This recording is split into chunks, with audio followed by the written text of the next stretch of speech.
That's right, guys. Game number 1 is played on Muspelheim, which is a very new map to the scene, but honestly, we love new maps. We love space sharks, and honestly, we just like the color scheme. Welcome!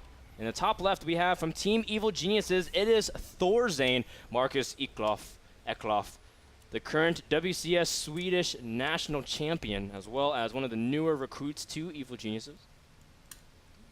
Yes, sir. I mean, still up for grabs if there really is an EG curse.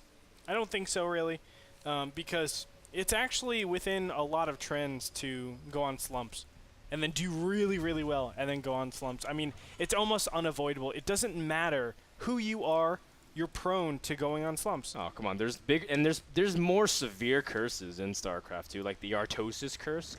Like every player that he apparently hypes never is able to win after that point. Did you ever hear about that? Where like, yeah, you know, they talked about Clyde for a long time, and after that, Clyde was like on his way up, but for some reason never was able to show his true skill. And they said a couple of people. There's also some other quote-unquote curses, but I don't think that really applies in this case. Thorzain is still really good, and he is switching it up already. Andre, what do we see in the middle of the map? Yeah, it's a double barracks play. It's an 11 barracks, and it looks like a 12 barracks directly after this. So I like what we're seeing. That's cool. No, okay. This could have been actually a scout. Oh, he canceled the 12th SCV and started 11-11 again. So that's a. Yeah. I guess Thorzain was keeping his options flexible depending on if he got scouted or not. But Targa goes the wrong direction. So this is definitely a map, because it's a 1v1 map, you check for proxies. It's really unexcusable to not check for proxies when it's such a big map. The main places are going to be probably over here at the third base. Over here, I guess, but it's still pretty far away. So yeah, it could be a situation where he just doesn't realize, you know, it's within his opponent's range. But Targa is going to get punished. Oh, wait a minute. What was I saying? I'm saying complete rubbish because he went 10 pool. I forgot to mention that. Oh wow, Targa did go for a 10 full. For some reason, my mind automatically thought he was going 15 hatch. So no, I mean it's kind of hard. It's you know, it's easy to miss just because we've been focusing on the very early SCV that went out for building. Yeah. Targa is actually completely circumventing the army, and Thorzain doesn't really have anything. So Targa's gonna be able to start working on things like the mule, which is really important. And Thorzain also has caught an overlord out of position as well. So we're gonna have already a very interesting pseudo base trade, I suppose. This is a very weird scenario. I'm having flashbacks to a live versus Masa. Yeah, it's really interesting. I think these SCVs should actually go cross map. They shouldn't actually back up from here.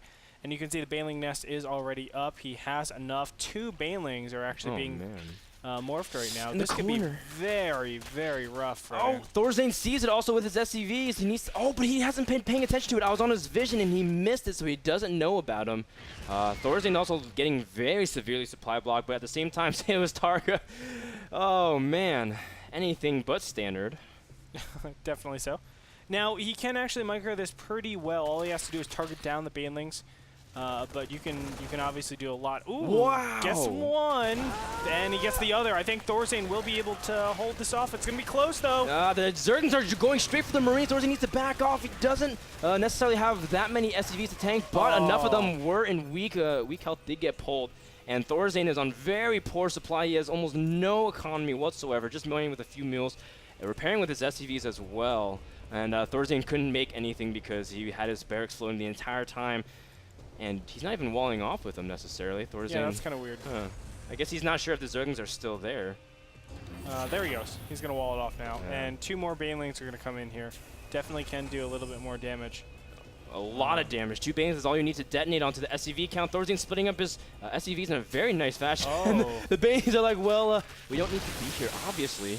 And just destroys the supply depot. Wow. Not bad. A single Marine is coming out here. Ooh, I don't really love that, but there are additional is he baiting it, though? Like, I mean, I think he's just trying to bait SCVs off the line while Zergans are coming in. Yeah, it's the fact that you have increased increased HP once you turn into a Baneling cocoon.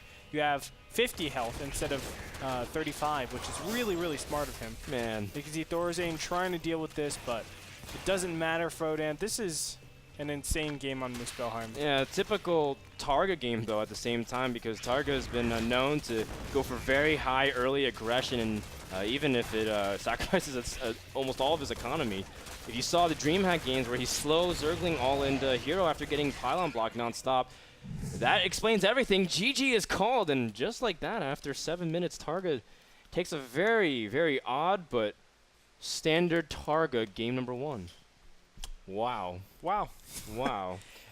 People are complaining that games don't go long enough.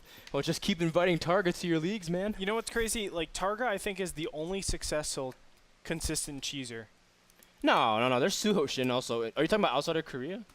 Well, just in general. Oh, Suhoshin, man, like he does like the crazy like 7-minute like layer into Baneling drop, like off 2 base, and then into Mass Zergling, like into like mutas. It's like a weirdest cheese build ever. These are the kind of Zergs I think are keeping it very dynamic and flavorful, though. Yep, definitely so. I like it.